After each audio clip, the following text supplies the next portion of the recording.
Auto-entrepreneur, quels frais prévoir en 2025? Bonjour et bienvenue dans cette nouvelle vidéo. Alors déjà, premier point auquel il faut penser, ce sont les cotisations sociales. Donc les cotisations sociales, c'est un petit peu comme quand vous êtes salarié, vous parlez de net.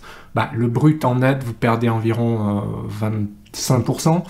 Là, ça va être un peu pareil. Alors, progressivement jusqu'en 2026, le taux va monter pour que vous ayez droit tout simplement à la retraite complémentaire en tant qu'auto-entrepreneur. Ça, c'est la bonne nouvelle. La mauvaise, c'est que les charges vont passer de 23% à 25% sur quelques années. Et donc, il faut partir sur des charges d'environ 24% par rapport au chiffre d'affaires réalisé. Donc ça, c'est les charges à payer. Alors fiscalité et impôts, deuxième point, effectivement, donc il faut opter plutôt pour le prélèvement libératoire. Il y a une case à cocher, comme ça vous serez à environ 1,7% d'impôt. Il me semble que c'est le chiffre pour le 2025, mais à vérifier. Donc ça, ce sera le taux d'imposition qui n'est pas très élevé, mais dont il faut tenir compte, évidemment. Alors, 3, les assurances obligatoires. Alors, celle qui est obligatoire de chez Obligatoire, c'est la RC Pro, c'est la responsabilité civile professionnelle, d'accord?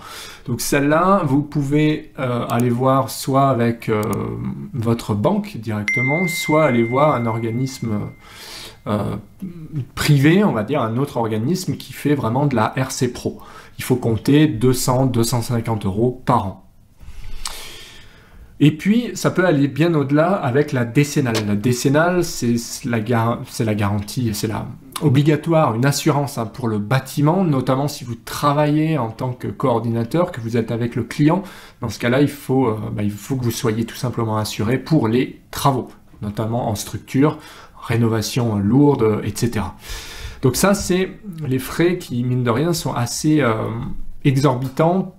Prenez une décennale, ça peut être 3 000 €, voire 3 500 € par an. Alors les frais bancaires, personnellement, je vous recommande d'ouvrir un compte pro gratuit, sans chèque, sans carte bleue, sans rien. C'est juste un compte pro où vous allez avoir vos virements qui arrivent et puis vous pourrez revirer votre argent sur votre compte perso. Voilà, c'est juste avoir cette notion qu'il peut y avoir des frais bancaires, même si c'est pas astronomique. En général, c'est plutôt voilà, ça va pas aller chercher loin si vous prenez ni chéquier ni carte en tout cas. Alors les frais de formation professionnelle, ça va s'élever à c'est un petit pourcentage, mais chaque mois évidemment vous avez des frais pour la formation professionnelle qui sont prélevés, mais qui ouvrent chaque année à des droits supplémentaires, un petit peu comme le salarié qui peut faire des formations avec son CPF. Eh bien, vous avez aussi la même chose pour le côté auto-entrepreneur. Donc, je crois que c'est entre 0,3 et 0,5%. C'est pas non plus dingue, mais il faut les prendre en compte. Alors, les frais liés à l'activité professionnelle. Alors ça, c'est pas rien, hein, on n'y pense pas, mais c'est vrai que quand vous êtes auto-entrepreneur, c'est à vous d'investir dans votre matériel, que ce soit des écrans, des claviers, une souris, un ordinateur, avec tous les logiciels qui vont avec. Là, il y a quand même un petit budget à prévoir. Prenez, comme moi, des logiciels comme AutoCAD ou Revit, vous êtes vite à 4 000 € par an, loin d'être négligeable, évidemment.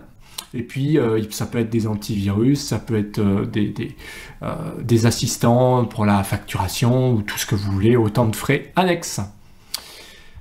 Mais justement, voilà, ça nous amène aux frais de gestion et comptabilité. Alors même si, en tant qu'auto-entrepreneur, on a une fiscalité archi légère et on nous demande juste de tenir un registre de recettes, enfin les encaissements et puis les recettes, surtout, et les frais, mais ça reste très léger, c'est-à-dire qu'avec une feuille Excel, on s'en sort. Pour autant, c'est vrai que moi j'aime bien faire appel à des logiciels un petit peu plus performants, donc ça peut emmener des frais. Il y a des logiciels payants qui vont aller plus loin en termes de facturation, mais qu'il faudra évidemment payer. Et puis, il peut y avoir des frais donc, pour des inscriptions, frais administratifs, Par exemple, si vous voulez faire partie d'une association comme la FNDI ou des frais pour entrer dans la chambre de métier de l'artisanat, par exemple, ou des petits frais comme ça, mais qui peuvent, voilà, qu'il faut considérer au départ avant de se lancer, tout simplement. Donc voilà pour la vidéo, j'espère que ça vous a plu. Si c'est le cas, petit pouce bleu. N'hésitez pas aussi, c'est par là, à vous abonner à la chaîne pour ne rien louper. Là, il y a les formations et outils pour performer. Et puis sinon, n'hésitez pas à regarder les vidéos sur la chaîne. Et moi, je vous dis à bientôt en vidéo. Prenez soin de vous. Ciao!